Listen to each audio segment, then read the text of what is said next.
जय श्री हरि मित्रों, श्रीमद् भागवत महापुराण की इस यात्रा में फिर से आपका स्वागत है। आज हम प्रथम खंड के द्वितीय स्कंद के चौथे अध्याय राजा का सृष्टि विषयक प्रश्न और सुखदेव जी का कथा आरंभ करना सुनेंगे। आइए सुनते हैं। सूत जी कहते हैं, सुखदेव जी के वचन भगवत तत्व का निश्चय कराने वाले थे।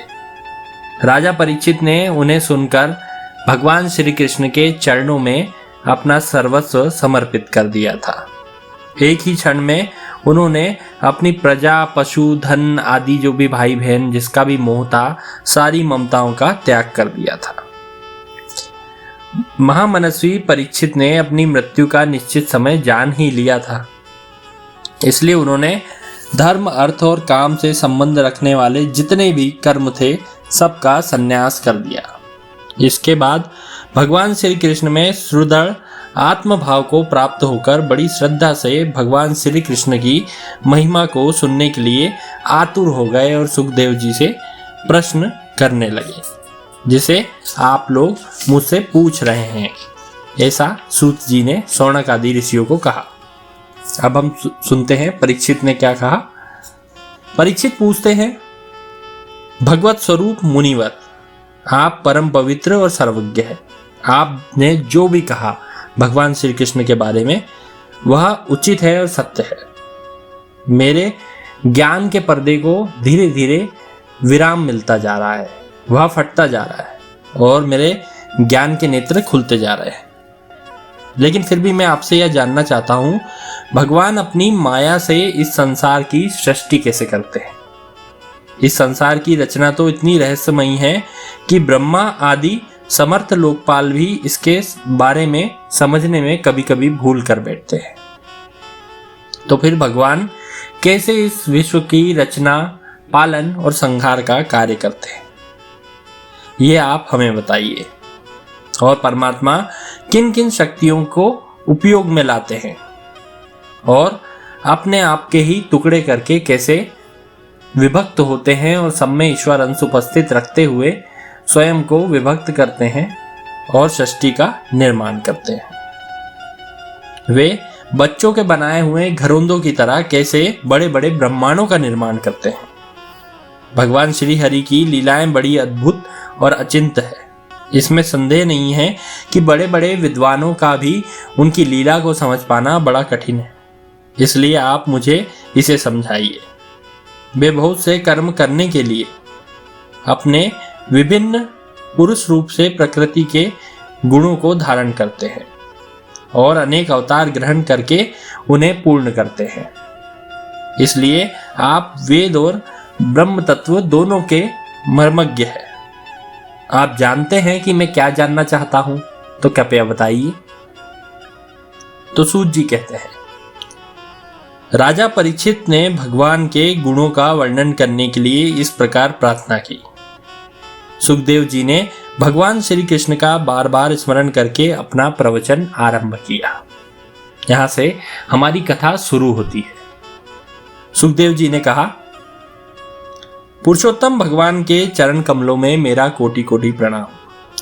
जो भगवान की उत्पत्ति, स्थिति और प्रलय की लीला को करने के लिए सत्व, रज तथा तमोगुण तीन शक्तियों को स्वीकार करते हैं और ब्रह्मा, विष्णु और शंकर का रूप धारण करते हैं, जो समस्त चर अचर प्राणियों के हृदय में अंतर्यामी रूप से विराजमान है। सभी में उनका अंश है, इसलिए जो अनंत है उनकी महिमा भी अनंत ही होती है। इसलिए हम पुनः बार बार उनके चरणों में नमस्कार करते हैं। वे सत्पुरुषों का दुख मिटाकर प्रेम का दान करते हैं। दुष्टों की सांसारिक बढ़ती शक्तियों को रोककर उन्हें मुक्ति देते हैं। जो लोग परमहंस आश्रम में स्थित है उन्हें भी उनकी अभीष्ट वस्तुओं का प्रदान करते हैं। जो बड़े ही भक्त वत्सल है और हठपूर्वक भक्तिहीन साधन करने वाले लोग, जिनकी छाया भी ईश्वर को छू नहीं सकती, उनको समान रूप से उनके कार्यों का फल देते हैं। भगवान श्री कृष्ण को मैं बार बार नमस्कार करता हूँ। जिनका कीर्तन, स्मरण, दर्शन, वंदन, श्रवण और पूजन आदि जीवों के पापों को तत्काल नष्ट कर देता है। उन पुण्य कीर्ति भगवान श्री कृष्ण को मैं पुनः नमस्कार करता हूँ। इस प्रकार सुखदेव जी बार बार कृष्ण जी के लिए अपनी समर्पण भावना को दिखा रहे थे। अब ब्रह्मा, शंकर आदि जो बड़े बड़े देवता भी अपने शुद्ध हृदय से अगर उनका स्मरण करते हैं, चिंतन करते हैं, तो वह उन्हें दर्शन देते हैं। वे तब भी उन्हें आश्चर्यचकित होकर देखते हैं। उनका रूप इतना रहस्यमयी है और इतना आकर्षक है।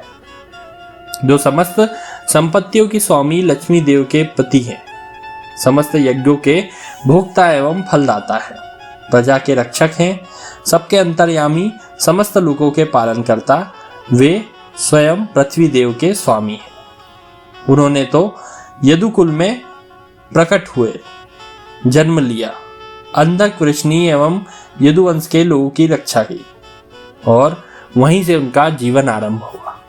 फिर उन्होंने अपनी जाति आदि को त्याग कर पूरे ब्रह्मांड को अपने आप में समा लिया।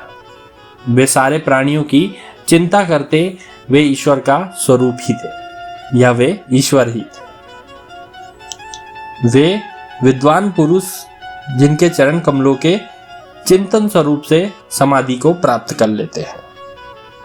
वे आत्म तत्व का साक्षात्कार कराते हैं। वही श्री कृष्ण मुझ पर प्रसन्न हो। जिन्होंने सृष्टि के समय ब्रह्मा के हृदय में पूर्व कल्प की स्मृति जागृत करने के लिए अपने ज्ञान की अधिष्ठात्री देवी को प्रेरित किया। वे अपने अंगों सहित वेद के रूप में उनके मुख से प्रकट हुई। वे ज्ञान के मूल कारण भगवान मुझ पर कृपा करें। भगवान ही पंचभूतों के इस शरीर का निर्माण करके इसमें जीव रूप में शयन करते हैं। पंचेंद्रिय, ज्ञानेंद्रिय, 5 प्राण, 1 मन और 16 कलाओं से युक्त होकर 16 विषयों का भोग करते हैं। वे सर्वभूतमय भगवान मेरी वाणी को गुणों से अलंकृत कर दे। संत पुरुष जिनके मुख कमल से मकरंद के समान झरती हुई ज्ञानमयी सुधा का पान करते रहते हैं, उन भगवान श्री कृष्ण को बार बार मेरा प्रणाम है और व्यास जी के चरणों में भी मेरा बार बार प्रणाम है। परीक्षित, वेद गर्भ स्वयंभू ब्रह्मा ने नारद के प्रश्न करने पर यही बात कही थी, जिसका स्वयं भगवान नारायण ने उन्हें उपदेश दिया था। मैं तुम्हें वही कहता हूँ। इस प्रकार हमारा द्वितीय स्कंद का 4th अध्याय समाप्त होता है।